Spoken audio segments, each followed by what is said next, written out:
everyone, this is Sue Reynolds. Welcome to our webinar for school steering teams that are implementing redesigning school counseling.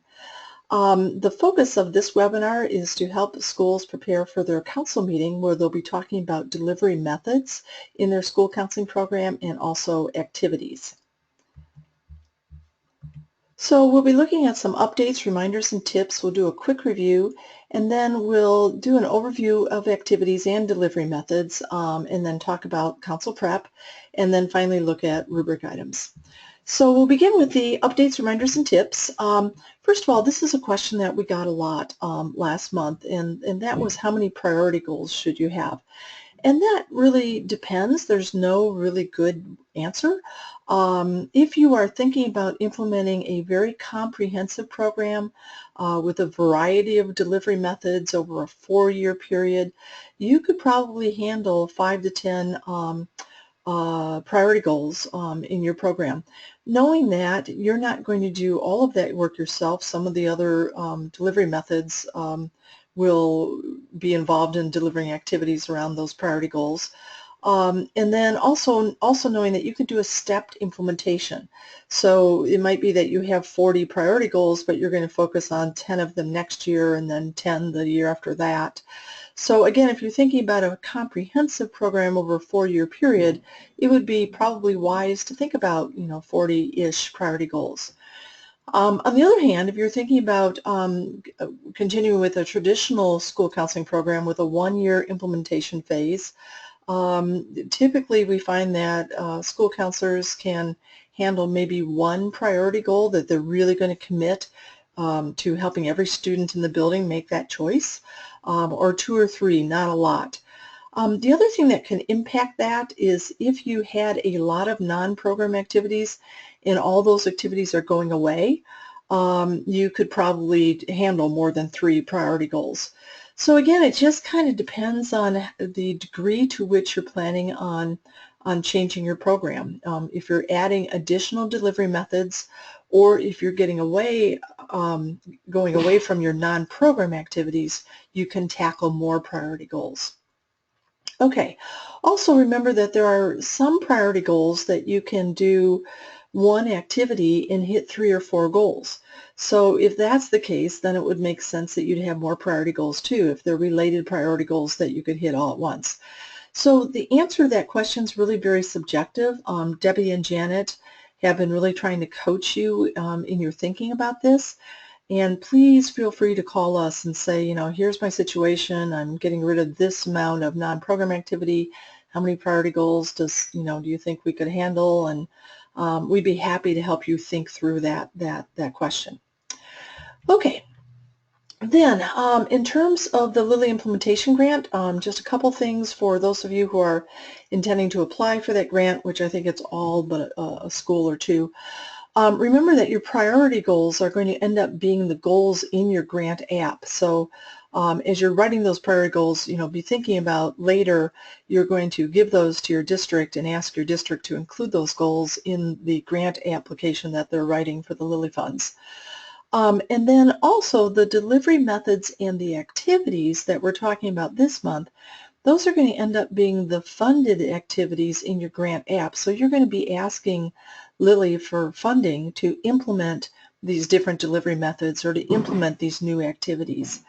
So keep that in mind too, that you may think, oh, I don't have time to do that right now, or I don't have the resources I need to do this. But that Lilly funding can be used for those purposes, to get you time to develop a teacher advisor program, to get you time to train the teacher advisors, to evaluate the program. So remember that funding, I think probably the biggest benefit of it is that you can buy time.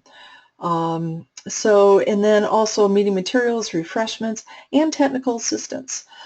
So in terms of technical assistance, just as a reminder, we will be offering technical assistance over the 4 years of the Lilly Implementation Grant. Our focus is going to be on helping schools to set up different delivery models. We think that that's the best and most sustainable way to increase the services that you're providing for students. So if one of those models there interests you, and you're thinking, man, teacher advisor program, that sounds really cool, but I don't know how to do that, we'll help you do that. We have a lot of experience in that. In a community-based guidance program, if that sounds interesting to you, you can engage with us over the next 4 years and we'll help you do that. We have a ton of experience with that as well. So we will be having this convening in April.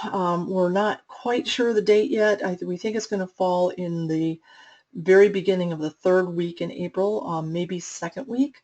And we hope to have that date published at the end of this week, and we'll send you information.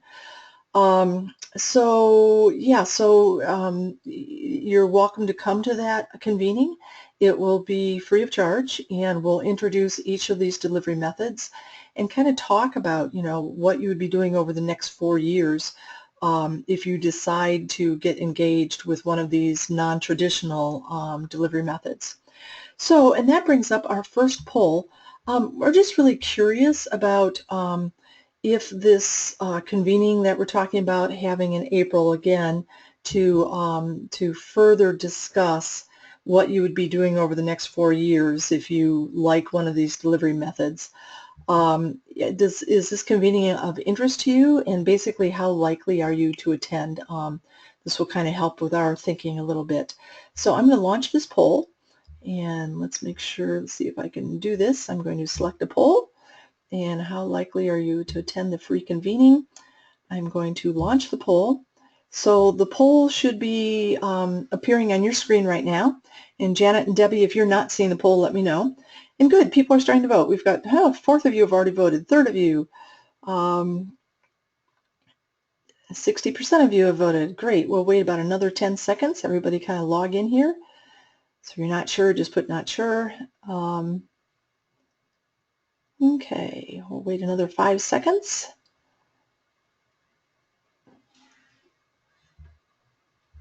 Okay. Okay, I'm going to close the poll, and then I'm going to share the results. And these results should be on your screen. So we're seeing that about 3/4 of you, or 60% of you, are thinking about that this might be a good thing to attend. And I realize we haven't provided you with a lot of information yet. We just wanted to see at this point to just kind of get a rough feel of if this was of interest to people. So 13% very likely, 20% said somewhat likely, so about 1/3 of you are thinking this might be a good thing to hear about. And those of you who are saying you're not sure, I'm sure that that's because you need more information, and we'll provide that. So, okay, good. Thank you. I'm going to hide the poll, and that should bring you back to the screen. Great. Super. I love how those polls work. It's a great way to have a little discussion real quickly. Okay, so let's look at a quick review. Just remembering where we've been. We started in the beginning of this process getting ready quite a while ago, probably almost a year ago now. We did an introduction with your council. We did visioning. You did program goals. You expanded resources and then set priority goals. And then in your last discussion with the council, you came up with your root causes. And a reminder that root causes are the reasons why students aren't making the choices that you want them to make, why they're not making those priority choices. And it may be that the reason may be that the students didn't have the knowledge they needed, or an opportunity that they needed, or they had a social personal thing that was interfering with their ability to make good choices. So if they didn't have knowledge, that kind of implies that you need to implement a guidance activity. If they don't have an opportunity, that is that there's a program issue that needs to be changed. And if there's a social personal thing going on, then that's kind of an indicator that there's social personal counseling needed for the kids. So we know what the causes are now. We know, okay, the kids don't know this, or they don't have this opportunity, or this social personal thing's going on in their life. So now we want to figure out, okay, what are we going to do about it? Now we're to the fix part, or the action part. Our process is called Vision to Action, and we start out with that thinking, where do we want to be when this all finishes, and now we're getting to the action. And our actions are fine-tuned. They're very targeted. They're not just random, but we're looking specifically at those root causes and making those root causes go away. Okay, so we're to delivery methods and activities, and we'll look at all the different types of school counseling activities, and then we're also going to explore a little bit the delivery methods to talk about how you might expand your program by bringing other people to the table to help you deliver it. Okay, and then finally, the next time we'll meet, we'll talk about preparation. We'll look at putting together your program calendar, your individual calendars, and a program budget. So, okay, and then that will lead in, if you're applying for grant funding from Lily or anybody, that will lead into your grant applications. Okay, so let's look at activities. And again, anytime you have a question about anything, just type it in or raise your hand. Debbie and Janet are monitoring that, and they'll interrupt me, or I'll stop periodically to ask if there's questions. This is really the meeting where we are designing your program. Everything up to now has been about focusing your activities, and now we're actually going to put the program together. So, little definition, activities again are the actions that you will take to address your goals, especially your priority goals. And just a reminder, your priority goals will be supported by a lot of activities, or by one activity that's really comprehensive and pinpointed and sound. So your priority goals we're going to have an impact on. You're going to watch that data next year change. And the reason that data is going to change, that kids are going to make a better choice, is because of the school counseling activities that you're going to put in place. So most likely your priority goals are going to be impacted by several different activities. Your non-priority goals may be supported by a few activities, or you may have non-priority goals that you don't have time right now to address at all. So your non-priority goals are not the focus of your work next year, but you're still, paying attention to those, and the non-priority goals may be supported by a few activities. You're kind of maintaining that. Or maybe it's something that you haven't been able to get on your plate yet, so it's something you're going to pay attention to in the future. So priority goals are going to get the most of our activities, are going to get the most of our time and energy. The non-priority goals are going to kind of sustain, or if it's something we've never worked on yet, it's going to be on the plate for something to do in the future. Okay, so for your priority goals, the activities that you put in place are going to address the root causes for that goal. So I'm going to say that again. When you are putting an activity in that's going to link to a priority goal, that activity is addressing that goal's root causes. So this is just kind of a schematic to help you think about this. So the activities that we're putting in place, the 5 different kinds of activities, those are going to impact the root causes. And when we impact those root causes, we give the kids knowledge, opportunities, or address a personal social issue. When we've addressed those root causes, then more students will start to make that choice that we defined in the priority goal. So it's really important to remember, sometimes when we're working with schools at this point, everything kind of falls apart and they just do activities because it's fun, or because they like it, or because they have a hunch that the activity will be good for the kids. But remember, in RSC, our activities are focused, they're targeted. So we're helping kids make this better choice. And again, this is why RSC impacts achievement, because we're focusing our activities on helping kids make these targeted choices. Okay, so then let's look at program design. When we're designing our program, when you're designing your program, there's 3-4 things that we need to be thinking about. So now we're going to put all the pieces together, and we're actually doing the program design now. Up to now, we've just been exploring and figuring out how to focus this program. Now we're going to put the program in place. So this is a real turning point. Okay, so what we're going to do is we're going to start with an activity. So where did those activities come from? You decided to do this activity because it was going to focus on a root cause.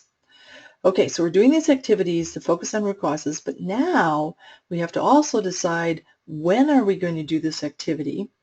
Okay, And we want to make sure that the activities are sequenced appropriately so that if we're going to do a career interest inventory, that maybe we do that before we ask the students to pick their electives for their high school classes.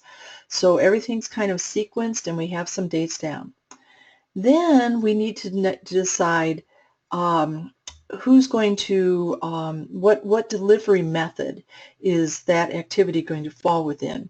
Is it going to be the counselors that implement this activity? Is it going to be teachers in the teacher advisor program? Are we going to invite a community organization to implement the activity? Is it going to be integrated with the academic classroom content? You know, what's the delivery method for this activity? And then finally, who's going to provide it? Is it the Kiwanis Club? Is it the ninth grade teacher advisors? Is it the counselors? Is it parents? How are we going to who's going to be the specific provider? So we're kind of meshing everything together, and this is really kind of a messy process, because here's what will happen. You'll start working on your activities and you'll think, oh my gosh, there is way too much for me to do. You weren't intending on having a community-based organization help you, but now you realize you're in over your head. So now you're thinking, well, maybe the Kiwanis Club could help me. I'm going to give them a call. So all of a sudden now we've implemented a different delivery method and we have a different provider. So this will kind of be in flux after as you're designing the whole thing.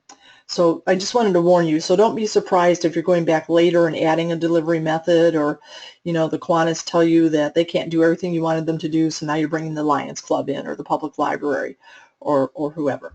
So, okay. One other thing is to remember that it is perfectly okay to just have one delivery method, which is the traditional school counselor delivery. So there's nothing in RSC or anything that I'm saying today that would keep you from doing that. Okay, so just a review of the delivery methods. We talked about the traditional counselor delivery method.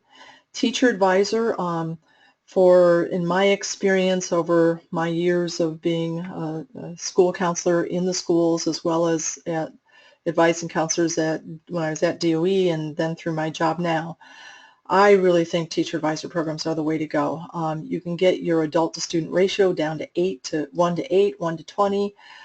Those teachers are getting to know those kids. They can do, and then in the programs that we help set up, schools have a choice of how to use those advisors. Are we going to have them do group guidance lessons?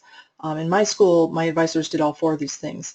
Are they going to then facilitate projects during which the students would be applying the lessons that they learned in the group, the group guidance lessons? So this is like project-based learning, but it's around guidance.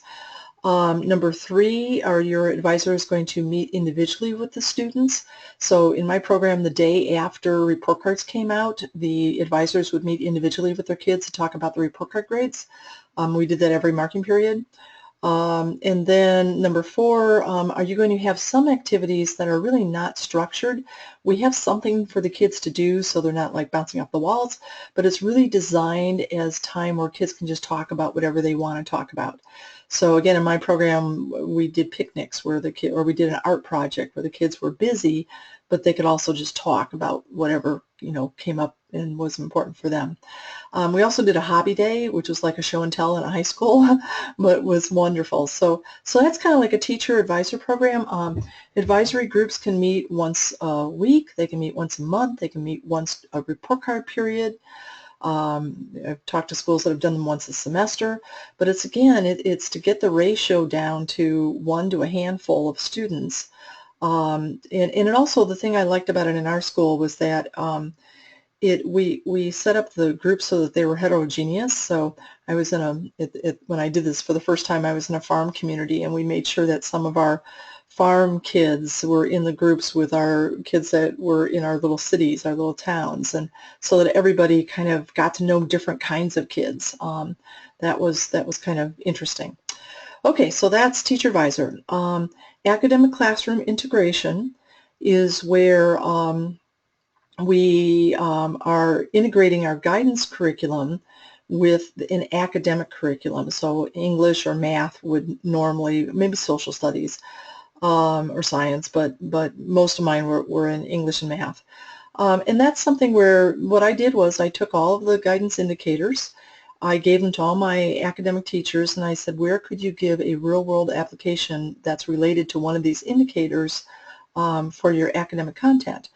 And our teachers, as are all teachers, I think, looking for real-world applications to engage kids, applications that are meaningful to them. So they were real eager to kind of be creative in thinking about how could I teach a guidance concept at the same time that I'm teaching a math concept.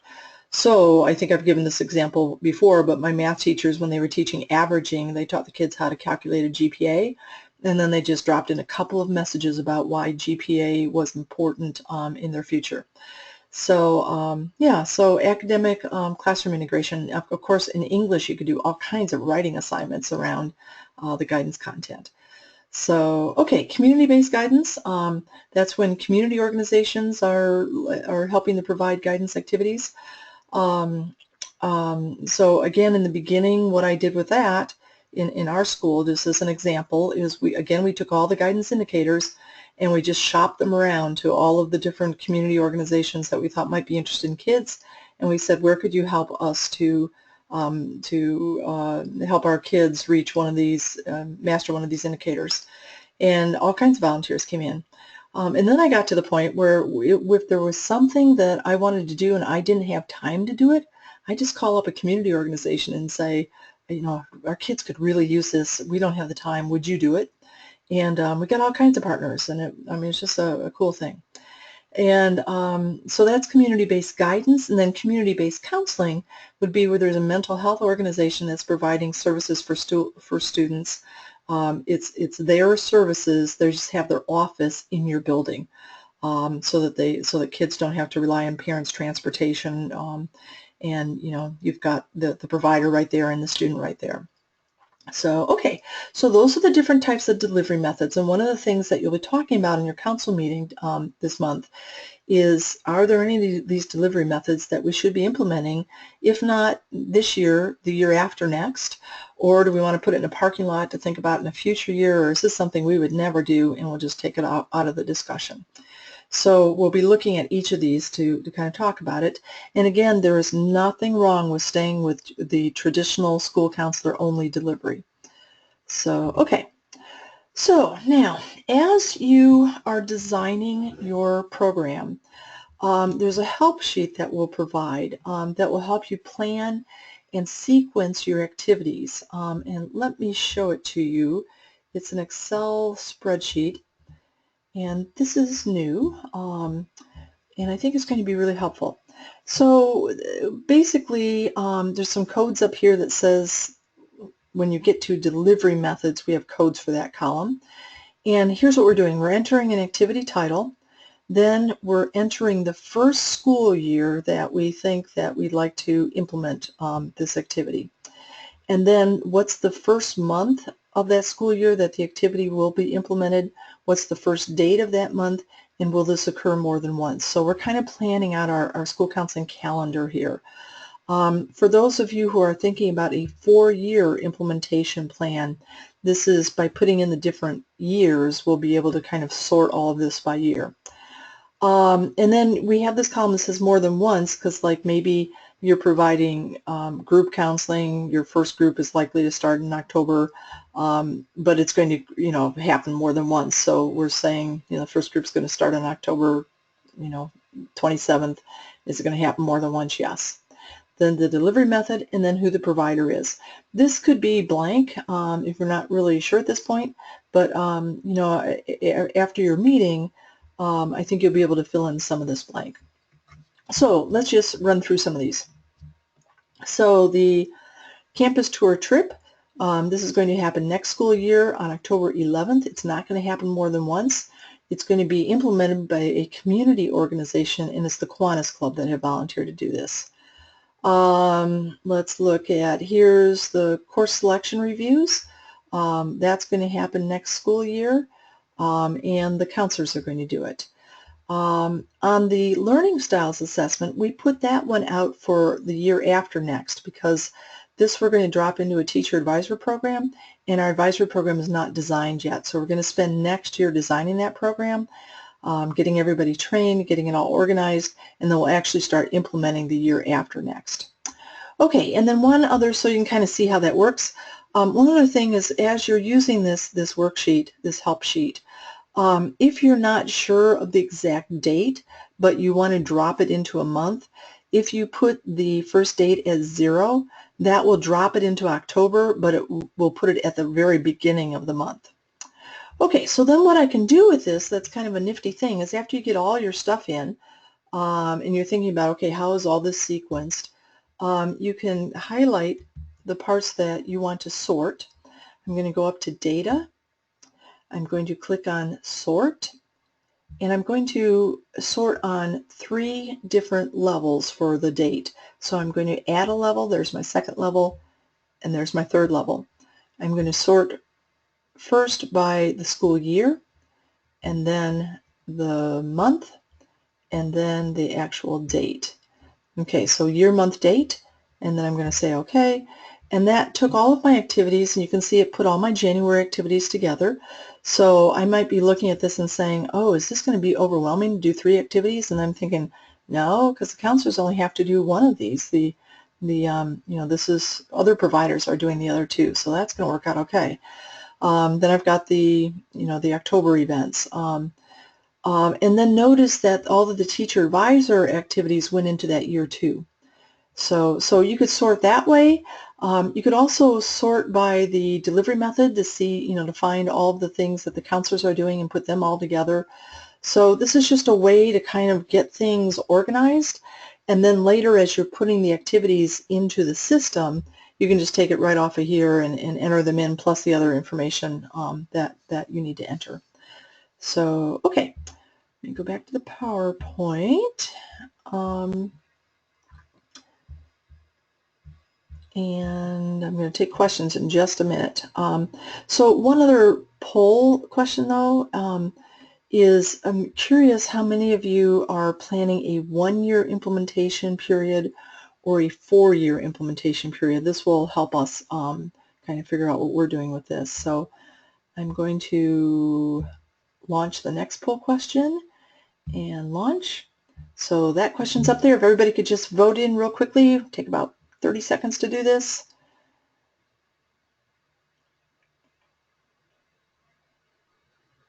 Okay, 71% have voted, 80% have voted.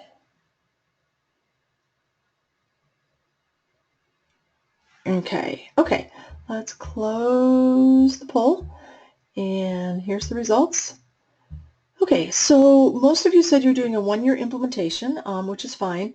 So just to be clear then, that would say to me that you're not planning on applying for the Lilly grant, the Lilly implementation grant, because that is a 4-year implementation plan. So, you know, just kind of be thinking about that. If you are thinking Lilly implementation grant and you're thinking 1-year implementation plan, I don't think that's going to work, because Lilly wants you to plan out for 4 years. Okay, and then those of you who said a 4-year implementation, so about 1/5 of you, I'm assuming that you're doing that because of the Lilly implementation grant. And those of you who are not sure are probably, my guess is you're still trying to figure out, are we going to apply for the Lilly implementation grant, which is fine. And actually, and I think if you're not sure, the convening that we're having in April would be very helpful for you. So that may be something that you want to think about. So, okay, so let me hide the poll, and my slide should come back. Okay. So I'm going to pause here. Let's see if we have any questions. Before we go into facilitating the meeting, I just want to make sure that everybody understands what activities are and what delivery methods are, and then we'll talk about, when we're confident of that, then we'll talk about the facilitating the next council meeting. So, Debbie, any questions? At this point, I don't see any questions. Okay, so I'm assuming that's clear. Let's go into the council meeting. Before I do that, though, one other thing just occurred to me that it might be helpful to see right now. In that 4-year implementation, Lilly, for those of you who are thinking about or planning to apply for the Lilly grant, and this will be available to everyone, but when you enter the dates into the system that the different activities will fall on, the system is going to create this GNAT report for you, and it'll look like this. So it'll have each of your activities. If it's a one-day activity, it will just show the month that that activity is going to happen in. If it's something that's ongoing, it'll show, how that's ongoing. So like training for the 9th grade advisors is happening in 17-18, and then it's going to be implemented in 18-19. Training for the 10th grade advisors is going to happen in 18-19, and then we're going to implement that program in the next year. So this is an example of a stepped implementation. So that's a new report that's going to come out of the system, and I think it's going to just save you a ton of time that you won't have to put this together yourselves. Okay, just thought since we were talking timeline, it might be good to mention that now. Okay, so let's do the council meeting walkthrough, and here we go. Okay, so we're talking with our council. We're starting out with a review. So we're reviewing our foundational beliefs, and then we're reviewing the process again. We're talking about how today we're doing the delivery methods and activities. We're reminding them that we have all these products because of their participation in the discussion, asking if they have questions, and if not, then we go on. So delivery methods and activities, and then there's an activity overview. At this point, we hear from schools that a lot of your council members need a refresher on the activity types.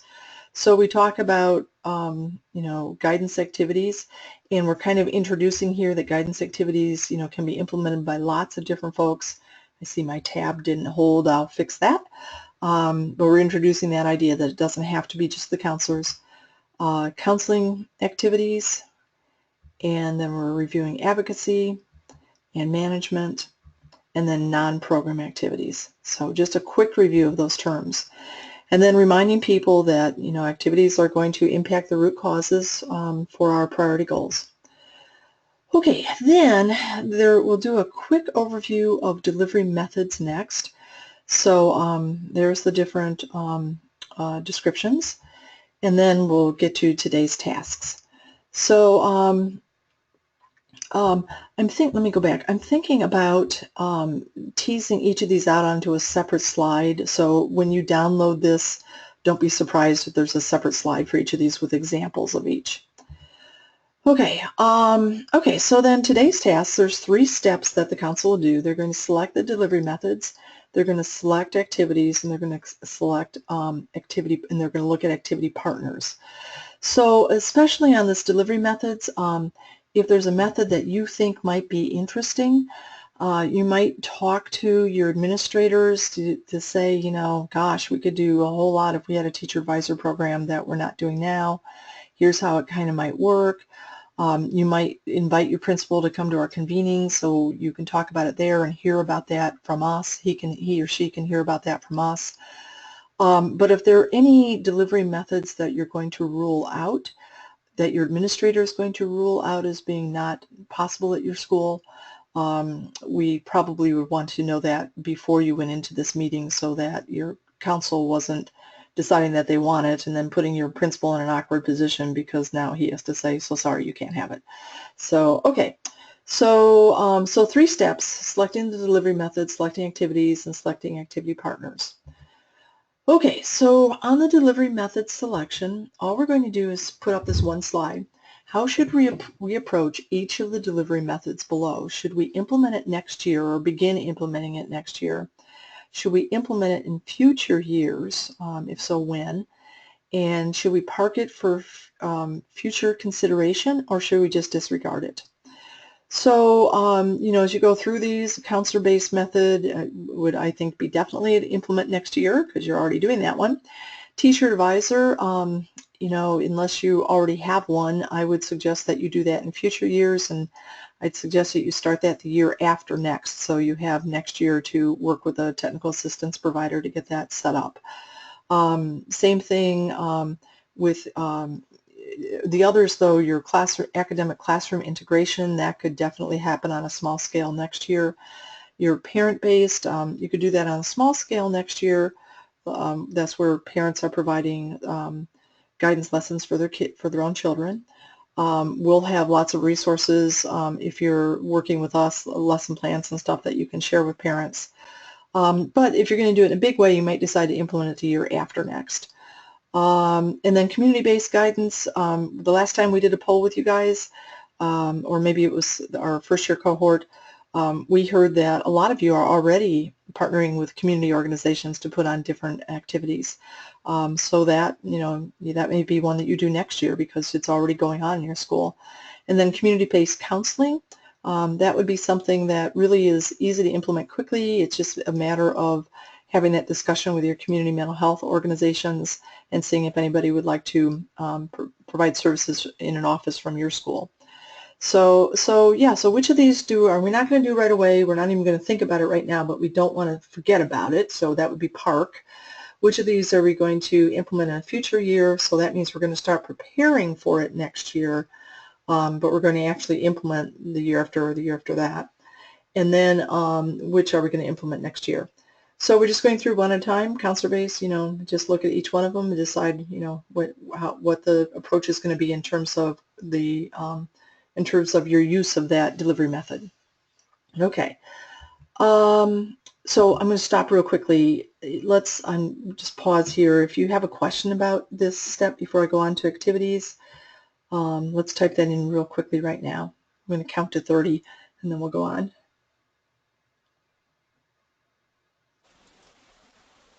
So the only question I have right now is, does the 4-year versus the 1-year implementation affect when you would receive the Gold Star Award? No. In terms of Gold Star, not at all. That's a very good question. I appreciate that. Thank you. So Gold Star has always been a 1-year implementation because we've never had schools have never had the resource to do a comprehensive look at their school and a comprehensive kind of reorganization and looking at different delivery methods. So because counselors have been so limited in time in the past, we've always gone to a 1-year implementation. So for Gold Star, it doesn't matter either one, 1 year or 4-year. And also, if you go with 4-year, we're only going to focus big time on the first year right now. So the rest we're going to kind of plan out what you might be doing in the future, but we're only focusing on next year. So for example, if you plan a teacher advisor program, our recommendation would be that you do it the year after next, and then next year would be just the planning for it. So, okay. Any other questions, Debbie? I am looking. Okay. Does Gold Star Award give the award after the first year or after the second year? It actually gives it after the planning year. So when you finish up this work in May, you'll get the Gold Star Award. Actually, it'll be announced that you received it in June, end of June, and then you'll will physically get the award at the ISCA conference in November.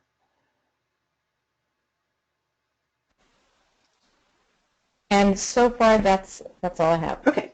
Keep those questions coming because we want to make sure that you know what you need to know.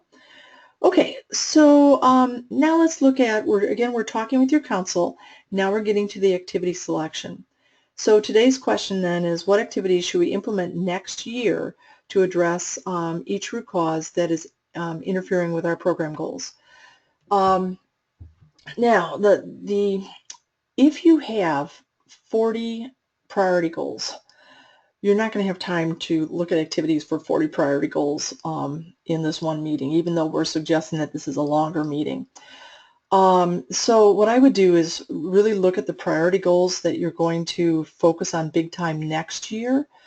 Because remember, some of those priority goals, if it's a step implementation, you're going to implement some of those priority goals down the road.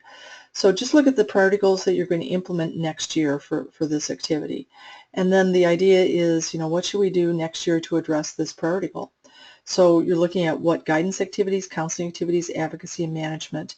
You're not worried yet about who the provider is going to be.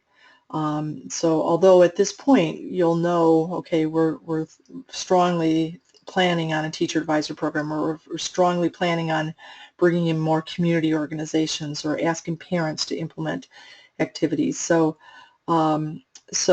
you'll be able to look at these different types of activities with that in mind. But we're actually not going to name the provider until later. You'll do that outside of your council meeting. Okay, so guidance activities, counseling, advocacy, management. Key questions is, do we have sufficient activities to impact each priority goal that you're going to implement next year and its root causes? If not, do we need to get rid of the goal because we obviously don't have time to address it if we're not putting any activities in for it? Or do we revise a current activity to make it more beefy or more sound? Or do we add a new activity? Okay, and then question 2 is, do we have sufficient activities to continue impacting our non-priority goals? So let me go back.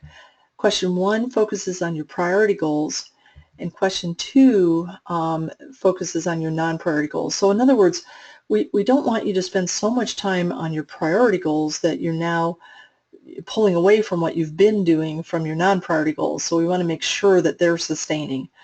And if not, then should you delete the non-priority goals? Should you revise the current activity? Should you add a new activity?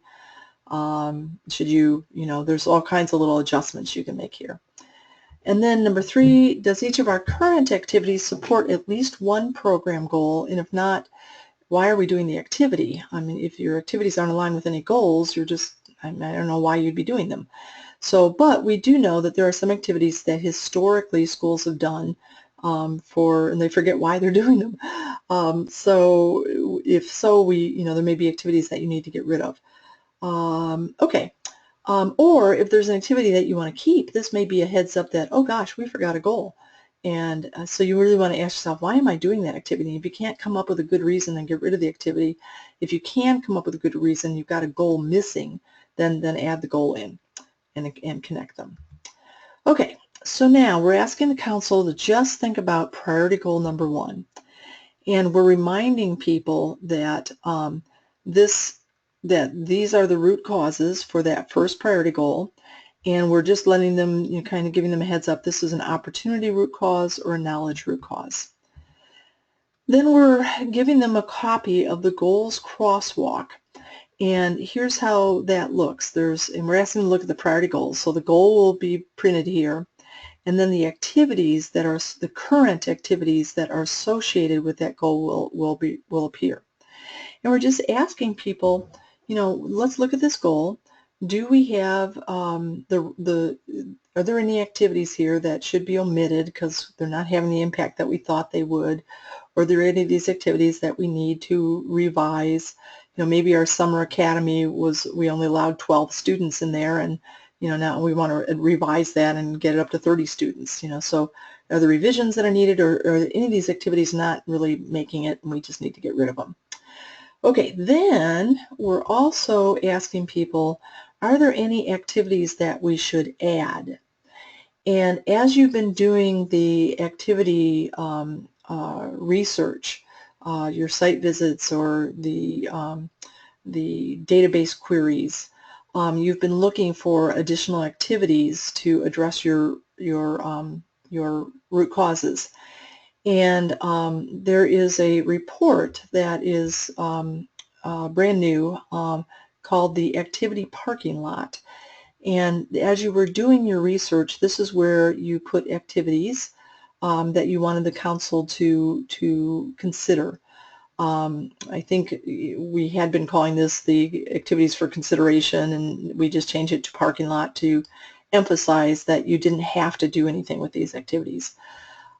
So you could pass out a copy of the activity parking lot and then ask folks to look at that activity parking lot and brainstorm any additional activities, and then decide if there are things that should be added, or if there are activities that additional activities that should be parked. And then there's a handout that you could be filling out that just as people are brainstorming, you're writing down possible activities in addition to those that are in the parking lot. So I'll show you how to get that in a second. Okay, so let's go back. So priority goal number 1, here's the root causes, here's what should be omitted or revised, and here's what activities that should be added. And then we're just going to repeat those 4 slides for each of your priority goals. So this little hot pink slide is just reminding you to replicate and customize the last 4 slides for each of your priority goals. Okay. Then non-priority goals, we also want to just acknowledge that we're doing activities for our non-priority goals as well. So you're passing out a copy of the non-priority goals, and you're flagging the steering team has flagged goals that you would like to impact in a minor way. So this allows you to make adjustments to your non-priority goals as well. So you've given them this report, you've flagged any non-priority goals that you're thinking, you know, we really would like to beef this up a little bit. It's not major for us, but we'd like to beef it up a little bit. Right now we're doing as a financial aid night, we'd like to just add in one little thing there, and then, you know, maybe make a suggestion. So we do want to talk about the non-priority goals here, but not in the major way like we did for each of the priority goals. Okay, and then so for the non-priority goals, you know, we have this brainstorm as well, that they can look at the activity parking lot and see if there's anything else that they want to add into the non-priority goals section. Okay, then finally, here's a report that will help them decide, are there any activities that we need to get rid of? So this is called the Activities Crosswalk Report, and you can see here that each of these activities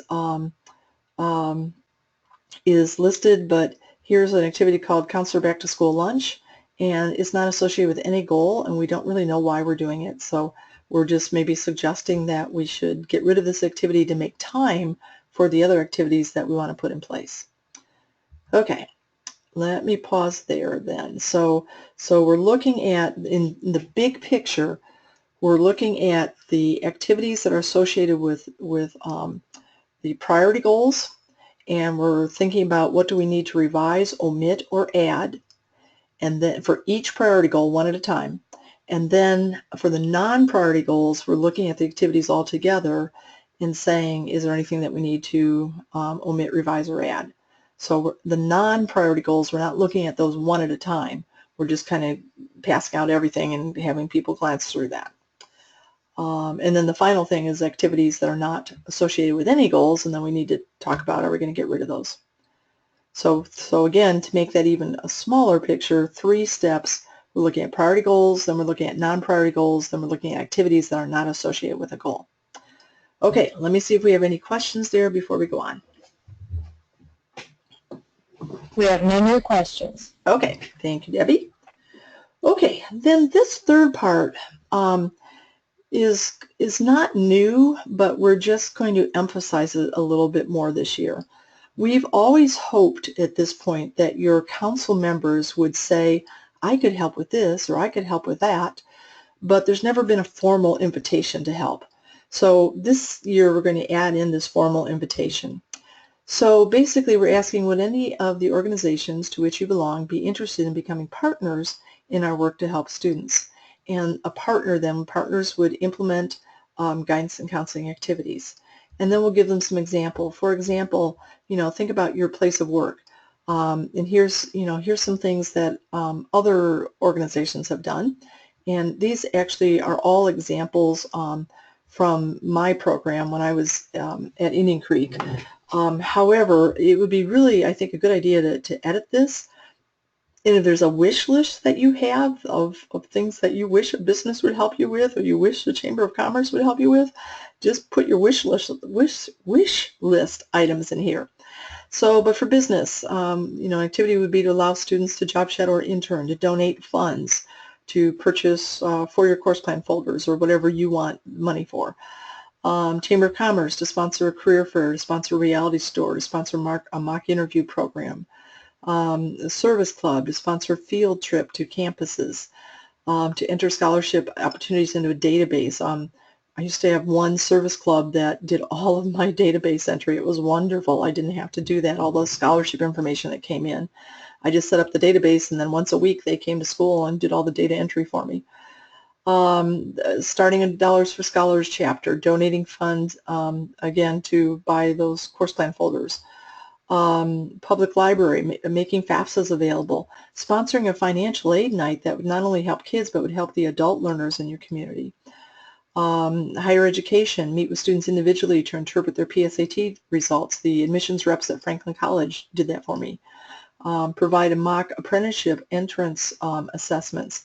You know, students, we have a lot of information about entrance testing for kids going to a four-year college, but what about kids that go to an apprenticeship program? They have entrance tests as well. And, you know, we never really coach or help kids understand what those assessments look like. So maybe, you know, one of your council members who's with an apprenticeship program would provide an old assessment that you could distribute to your kids. Faith-based organizations, taking students on a field trip to faith-based colleges, talking to students about the importance of academics. You know, lots of different things that community organizations could do. So we're inviting folks, you know, just be creative. Where could you help? Or I would be saying to them, if nothing comes to mind but you would like to help, you know, come make an appointment with me and let's sit down and let's just brainstorm what, you know, what we need and what you could do. The other thing is to remind them that there's this database of 3,000 community-based activities that they could go in and say, show me what public libraries are doing, show me what service clubs across the state are doing. And all of these different activities will pop up that are real activities being implemented by real organizations across Indiana. So, okay. So that's that. And then final checks. So this is really your chance to say, oh my gosh, this is way too overwhelming. So we want to remind people that this is the amount of time that you've allocated for guidance, counseling, advocacy, management, and non-program. And then the question is, given the time that's available, are all those activities that we just looked at, is that realistic? And if you do not feel it's realistic that we can accomplish that with your partners, then this is where you need to, you know, stand up and say, oh, this is making me a little nervous. I'm not sure about this. So, you know, this is one of your last chances to say, wait, you know, within the constraints of our time, I don't think we can do this. So, but hopefully that's come up before now, so that when you get to this point, you're feeling okay. So, yeah, and then one other thing, these time percentages may change. I know when we went to a teacher advisor program, our overall services to students increased, but my management time personally increased because I was managing that program that all of my teachers were delivering. So it was an increase in services, but for me it was more management time. Okay, and then finally, given the resources available next year, can we pull this off, everything that we've been talking about? Is this realistic given how much money we have, given our ratio, the professional development that we have available? So, and if you're thinking about the Lilly funding, you know, it may be, yeah, this is realistic if we get the Lilly funding, but if not, we're going to have to come back to the table and kind of figure out where we're going to pare down, or where else can we find money, because we really want to do this stuff. So, okay. And then finally, can we live with the activities that make up our school counseling program, and can we publicly support them? So, okay, so let's take questions again. I know I'm right on time. I'm going to quickly go over the online system, and then we'll go from there. So type in those questions if you've got them, and while you're doing that, I'll open up the online system. Yes, so Julie asks, right now the only activities that are listed in the program are those that we listed that we currently do? That's correct. That's correct. And then after this discussion with your council, you'll update those activities. So you'll decide which ones to leave out and which ones to add or adjust. And then you're going to show them now where they're going to add those, right? Correct. Yep. Awesome. That's what we're doing right now. So So we just finished expanding resources. Whoops, that's not true. We just finished exploring delivery methods and activities. So that's been all those site visits and all the databases that you've searched, and we're really looking at how do we think out of the box instead of about school counseling. And again, thinking out of the box might be, okay, we've thought out of the box and now we're going to stay in the box we're in. And that's fine. There's nothing in this that says that you have to do anything different than what you're currently doing. Okay, so the two things I wanted to show here are on the end of this exploration step is the delivery method parking lot, and all you're doing there, just as a reminder, is you're tapping you're just checking which delivery methods you'd like the council to think about. Okay, we just want you to do that thinking ahead of time so that you're ready to have that discussion with the council. And then the other one, let me scroll down. Oops, I see what I've done. I've got to go back to first year. The other one is in this submit activity parking lot. These are activities that you've discovered through your exploration or delivery methods that you think are cool. And you're going to click there, and then you're going to say that I am entering not an active activity. That's what we'll do after your council meeting. We're entering an activity from our exploration, so an activity from the parking lot that we want the council to consider. And you'll put in if this is a parking lot activity or an active activity, and this will actually be a little condensed. We're still making those small edits on this, but at this point you'll only be asked to put in the title and a description and the root cause that that this addresses. Yeah, so up here up to purpose, these guidance indicators and stuff, that will not appear here. That should be out. Okay, we'll fix that. Okay, so that's where those parking lots are built. It's at the end of last month. Okay, so now I'm going to scroll down to this month's activities, and we'll just talk through these. So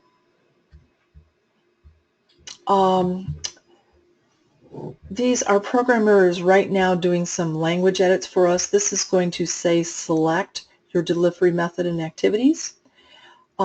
This email is let me open that up real quickly. This is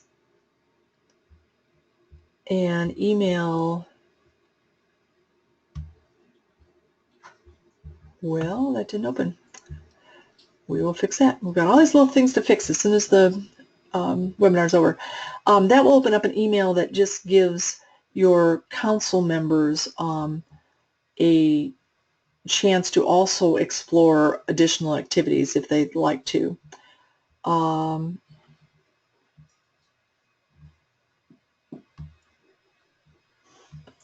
have I done here? Hang on.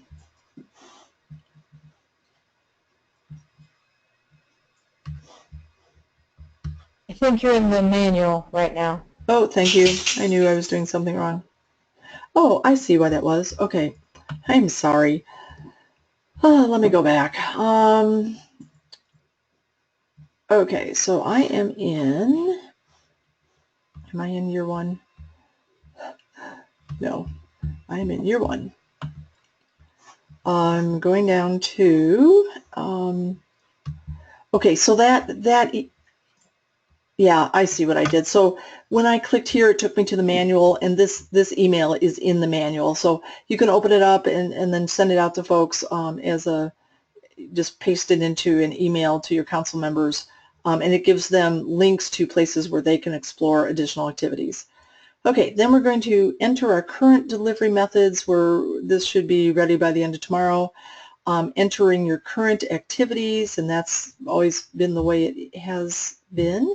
But let's just look. So this is, I'm entering current activities, so I'm going to put in an active activity. And here, this is an active activity. This should be default. If you want to make it inactive, just put it up in the parking lot if you want to, or delete it. The one thing I wanted to go over that's a little bit new is on the activity purpose. We've always put in that it is to meet a program goal. If you click here, this will open up your program goals, and then you would select the program goal that you that activity is designed to address. But we know that some of your activities may have nothing to do with your program goals. You're just doing it because somebody outside of your school said you needed to do it. Like maybe you're just doing it for Gold Star, or maybe you're just doing it for your central office. So if that's the case, you're saying that to meet an external requirement only does not align with any of your program goals, and then you're just telling us that you're doing this because of Gold Star, because of the district requirement, or some other external requirement. Okay, the guidance indicators, this will align with the brand new Indiana School Counseling Competencies for Students, all of the indicators there. And just as a reminder that for Gold Star you have to address all of those indicators. So yeah, so you can check that. The rest of this is pretty much the same. There will be one difference that we're still working on that will be ready tomorrow. And that is you'll be selecting months for, you'll have the opportunity to select months for all 4 years. So if you're just doing a 1 year implementation, just select activity months for the first year and just disregard the other 4 years. Okay, so that's activity entry of your current activities. So that's in there.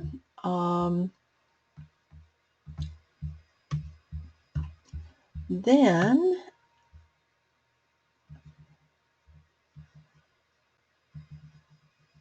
okay, so we've entered our current activities, we've entered our current partners, and we've printed the program goals crosswalk and the activities crosswalk. We're going to need those 2 reports for our meeting.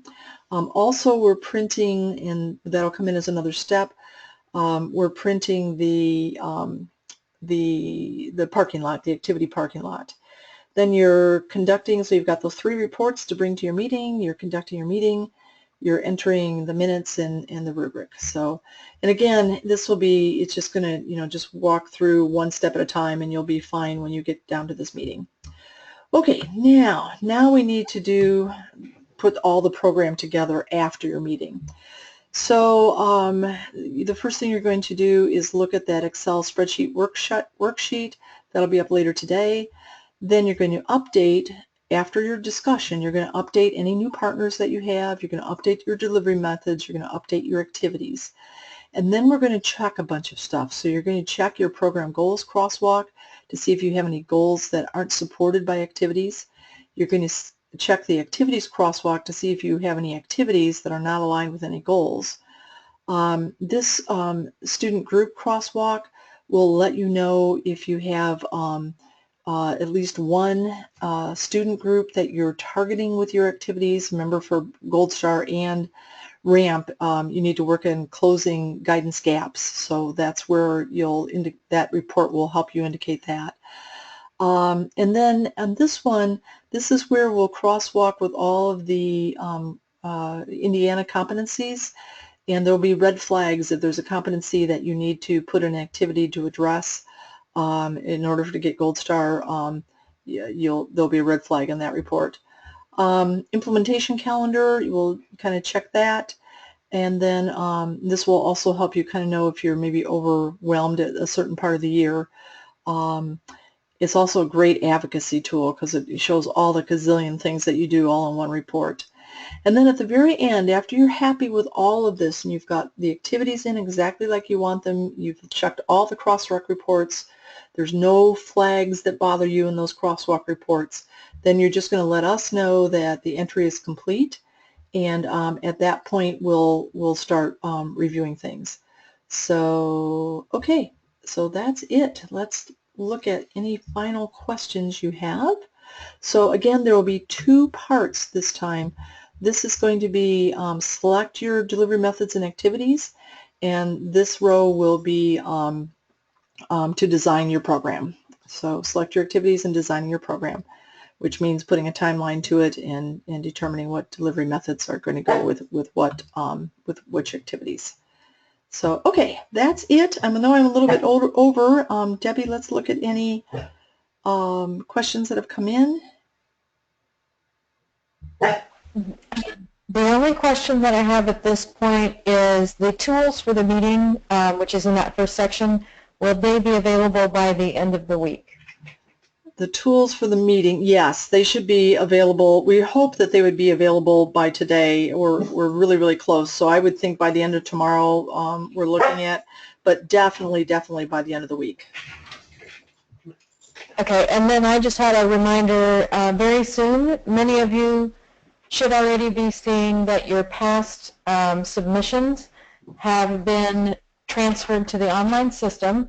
So please look at the online system to make sure that the status of these previous items that were on the submission status sheets that we're no longer using, that those items actually meets criteria. Make sure everything's been submitted and meets criteria. And then those of you who don't see anything of those previous submissions, that will be coming in the very near future. Okay. Thanks. Yeah, so things that like this one, submitted steering team members, that was something that was submitted to us in an email, but we're in the process of transferring all of your email submissions to the online system so that you have a record that those have been submitted online. Did I say that right, Debbie? I think that's right. Anything that was on that status submission sheet that was an outside sheet should start showing up on the online system. Okay, that sounds good. Okay, any other questions? So this month is... I don't see any. Okay, this month is a really comprehensive month. Remember, this council meeting is likely to be a little longer because we're really looking at selecting your delivery methods and kind of looking at all those activities and the activity crosswalk reports and really kind of finalizing what do you want in your school counseling program. So 1 year program, 1 year implementation plan is fine. 4 year implementation plan is fine. Look for our convening that we'll have in Indianapolis especially those of you who aren't sure yet if you're going to apply for the Lilly funds. And we'll have more information about that real soon because we know we're getting down to the wire on that. So, okay, if there's no other questions, last check, Debbie, anything? No questions. Okay, thanks everybody, and we'll and I think some of you are probably getting ready for spring break, so have wonderful vacations, and we'll talk to you next time. Thanks everyone.